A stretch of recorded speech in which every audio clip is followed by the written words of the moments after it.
I am Susan Davis. When I was young, I thought my mother was normal. I didn't know any different at a very young age that my mother had a serious mental illness. I endured some physical abuse as far back as I can remember as a child. My mother had a very violent temper. One minute she would be fine, the next minute she wasn't. It was very unpredictable. I remember in school walking home and thinking, what will I get today? Will she be the kind, funny mom, or is she going to be the abusive mom where as soon as I come in, she's going to be raging? My mother divorced my dad when I was 3 and married the man that lived across the street from us, who was a very violent man. He was very abusive from day one, for no reason. Most of my life, I didn't feel like I belonged anywhere. I didn't feel like I fit in, so I didn't know who I was, and I didn't feel I was allowed to be who I really was. So it felt like I was lost. I kept everyone away from me. I was very unapproachable. I turned to drugs at one point in my life.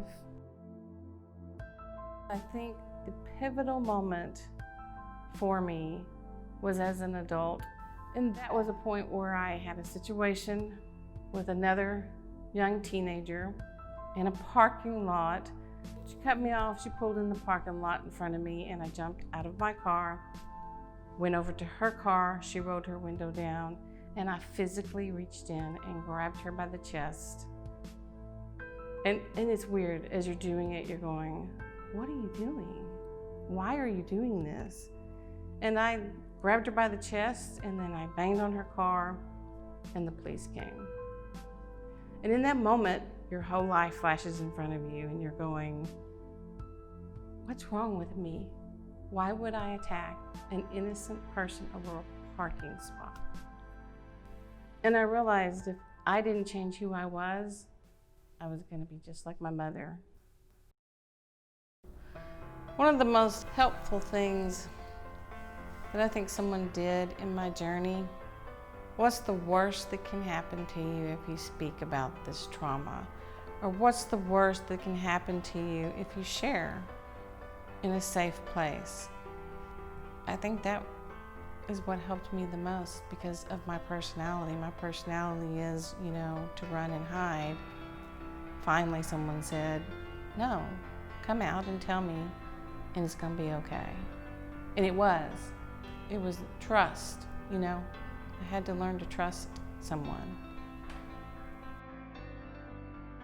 My bravest moment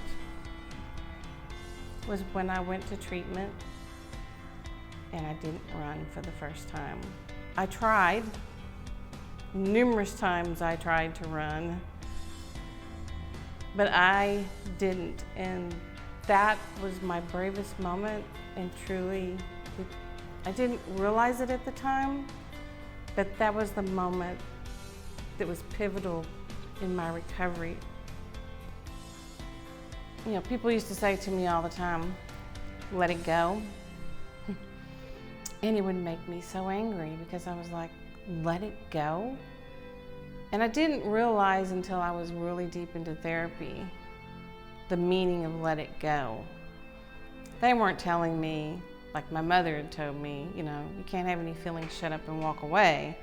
They were telling me, accept it, acknowledge it, feel it, let it go. It doesn't go away, you're not staying stuck. The biggest thing for me that I learned in recovery was how to walk through the pain. This world can be a cruel place, and there are times that I still struggle with things that I didn't get, or things that happened to me that those feelings still pop up. I still have them. The good part is when they pop up, I recognize it and I feel it. I just tell myself, work through it. If you can't work through all of it in this moment, I have a 2-minute rule. Give it 2 minutes, because in 2 minutes you're going to feel differently. Today, I can say that I'm proud of who I am. I love myself. I have confidence. I don't live in fear anymore.